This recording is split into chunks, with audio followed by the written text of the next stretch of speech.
नमस्कार। बढ़ते हैं अगले पाठ की ओर। पाठ संख्या 15। विषय हमारा पीछे वाला ही मातृशाप, जो पूर्व जन्म शाप का अंतर्गत तीसरा शाप आता है। पहला सर्प, दूसरा पितृ और तीसरा मातृशाप। मातृशाप में पिछले पाठ में बताया कि हमने मुख्य किन किन बातों का ध्यान रखना है। लगन, पंचम, चतुर्थ, चंद्रमा और कारक गुरु। ये भाव अगर पीड़ित हैं तो मातृशाप हो सकता है। योग देखना है कि श्लोकों में क्या बताया गया है। मात्र ये नहीं कि चंद्रमा के साथ राहु आ गया तो मातृशाप हो गया। अगर चंद्रमा के साथ राहु आ गया फिर मातृशाप तो बताते ही हैं, साथ में साथ चंद्र ग्रहण भी बता देते हैं। और ऐसा दोनों के उपाय करते करते लाखों रुपया आपका जो है वेस्ट हो जाता है और दुविधा वहाँ की वहीं खड़ी रहती है। उपाय होने के बावजूद भी आपका कार्य संपन्न फिर भी नहीं होता। मेरे पास भी एक ऐसी पत्रिका आई, कुछ ही दिनों की बात है। राजस्थान रतनगढ़ से, मैं नाम नहीं लूँगा, निक नेम जो है पीछे सोनी कहते हैं उनको, उन्होंने अपना दुख प्रकट किया कि चंद्रमा के साथ राहु होने के कारण चंद्र ग्रहण और मातृशाप आकर लाख से ऊपर की राशि उनसे ले ली गई, उपाय किए गए और मेरा जो काम है फिर भी नहीं हुआ। किसके लिए कराया गया? बिजनेस के लिए।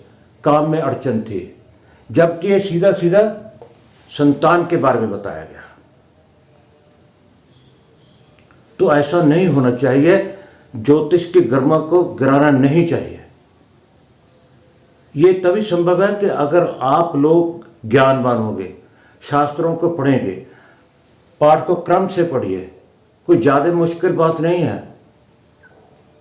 बात तो ये, वो अपना दुख ऐसे प्रकट कर रहे थे मिस्टर सोनी कि उनके हाथ से सोने की अंगूठी भी दक्षिणा में ले ली गई उतरवा कि इस अंगूठी के कारण ऐसा हो जाएगा, ऐसा कुछ बताया उन्होंने।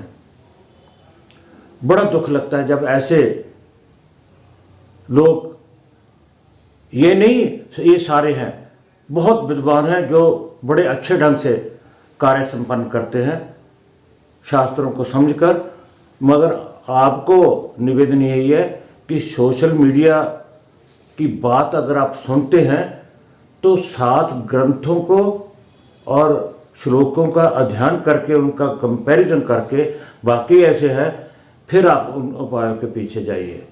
अन्यथा हम हर पाठ के बाद उपाय के श्लोक देते हैं, उनके अनुसार अपने उपाय कीजिएगा। बढ़ते हैं श्लोक की ओर। पुत्र स्थान दीपे दुस्थे। पुत्र स्थान का स्वामी कहाँ हो? दुख दुस्थे, दुख स्थान में। दुख स्थान कौन से? 6, 8, 12। 6, 8 और 12 ये दुख स्थान है। अकर पंचमेश पुत्र स्थान भी, पंचमेश कहाँ हो? 6ठे में, 8वें में और 12 में, किसी एक में भी। किसी का 6ठे में हो सकता है, किसी का 12वें में, किसी का अष्टम में। और आगे क्या लिखा है? लग्नेश से नीच राशि है। और लग्नेश जो है नीच राशि का होकर बैठा हो, स्थान कोई नहीं बताया, 12 भावों में कहीं पे भी बैठा हो। लग्नेश नीच राशि के, और लग्नेश नीच राशि का होकर बैठा हो। चंद्रेच पापा से युक्त, और चंद्रमा माता का कारक चंद्रमा। चंद्रमा किसके साथ? पाप से युक्त अशुभ ग्रह के साथ हो तब मातृशपात सुत क्षय, फिर मातृशाप बनता है और संतान की हानि बताई गई है शास्त्रों में। देखते हैं पत्रिका के माध्यम से। उन्होंने कहा है पुत्र स्थान दीपे दुस्थे, यानी दुख स्थान में, दुख स्थान 3 है, 6, 8 और 12। यहां पे पंचम हो, पंचमेश हो, नहीं? और लग्नेश नीच राशि के, और लग्नेश जो है नीच राशि का होकर बैठा हो, कहीं पे भी बैठा हो, मान लीजिए वृष राशि ही है, तो स्वामी कौन होगा? शुक्र। 3, 4, 5, 6, तो यहाँ पे शुक्र आ गया, अपनी नीच राशि का होकर बैठ गया। और यहाँ का स्वामी पंचम कौन है? बुध। बुध या तो यहाँ पे हो, या यहाँ पर, और या यहाँ पे, इन तीनों स्थानों में कहीं पर हो, और लग्नेश जो है अपनी नीच राशि का बैठा हो, और चंद्रमा च पापा से उठते, चंद्रमा कहीं पर भी बैठा हो, और उसके प्लस क्या हो? अशुभ ग्रह, अशुभ ग्रह के साथ, तो ये मातृशाप बनता है। और मातृशाप बनने से संतान की हानि होती है, ना कि बिजनेस की हानि होती है। बता ये दिया जाता है कि चंद्रमा के साथ राहु आ गया, मातृशाप हो गया और चंद्र ग्रहण हो गया। आपको चंद्र ग्रहण के भी उपाय करने पड़ेंगे और मातृशाप के भी उपाय करेंगे, और मिस्टर सोनी की तरह उनके हाथ की अंगूठी और लाखों रुपया उनसे ऐंठ लिया जाएगा। कृपया ये तभी पॉसिबल है अगर आप ज्ञानवान हो। मेरा किसी के साथ विरोध नहीं है, नहीं। मैं ये चाहता हूं कि आप असलियत शास्त्रों के ज्ञान को आप ग्रहण करें।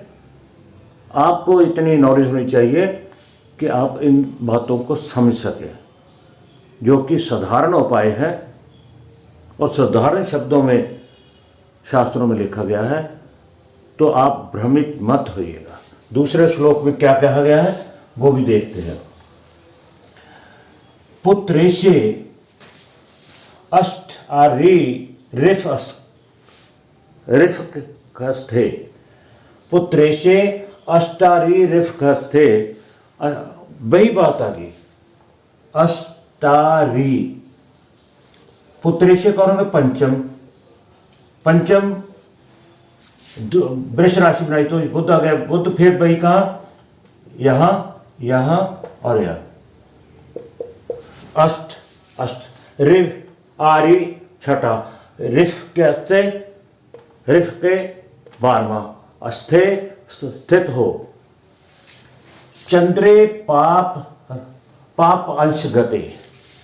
अब यहां चंद्रमा की जो बात की गई है ना, पाप अंश गए, किसी पापी ग्रह के निवास में गया हो।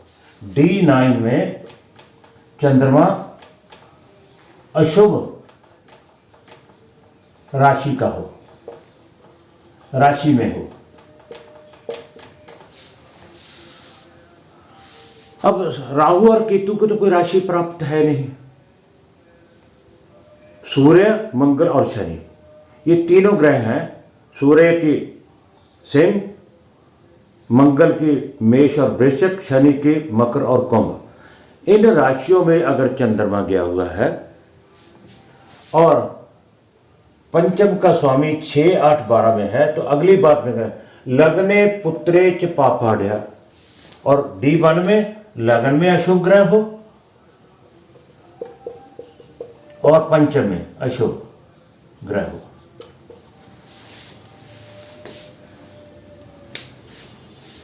पंचमेश 6, 8, 12 में हो,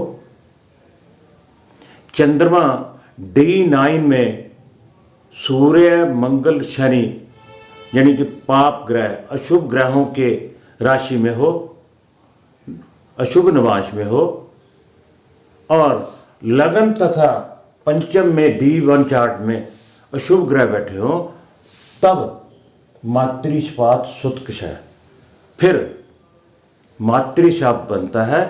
और सिर्फ उससे सिर्फ और सिर्फ संतान की हानि होती है, ना कि शादी में विघ्न आता है, बिजनेस में विघ्न आता है, मकान खरीदने में दिक्कत आती है, ऐसा कुछ नहीं। विदेश जाने में दिक्कत आती है, ऐसा कुछ नहीं।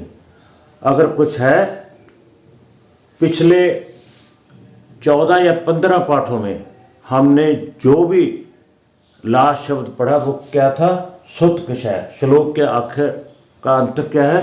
सुतकषय। उन्होंने बार बार इसीलिए लिखा कि ये बात क्लियर हो जाए, संतान की हानि है। उन्हें पता था कि अगर ये शब्द ना लिखा तो पता नहीं क्या क्या हानि बताई जाएगी, और बताई जा रही है। ये कलयुग है, ज्योतिष की गरिमा को गिराया जा रहा है। तो कृपया खुद अध्ययन कीजिए शास्त्रों का, टेक्स्ट बुक्स का, और पाठ को क्रम से सुनिए ताकि आपको पूर्ण ज्ञान हो सके। जो मेरे मित्र, मेरे दोस्त इसमें रुचि रखते हैं, ज्योतिष में, वो तो कम से कम जरूर पढ़े इसको। ये सारे श्लोक पराशर जी महाराज के हैं, उन द्वारा रचित है। मेरा इसमें कोई भी शब्द नहीं है। हो सकता है मैं व्याख्यान कम ही करता हूं, नहीं, कोई विद्वान इसको और भी अच्छी तरह से व्याख्यान कर सकते हैं। तो इस पाठ में इतना ही। अगले पाठ में कुछ और श्लोक लेकर मैं आपके सम्मुख होऊंगा। आप सबका बहुत बहुत धन्यवाद। मेरी वीडियो लाइक, शेयर और सब्सक्राइब जरूर कीजिए। शेयर करने से किसी और का भी फायदा हो सकता है। आप सबका एक बार से फिर धन्यवाद।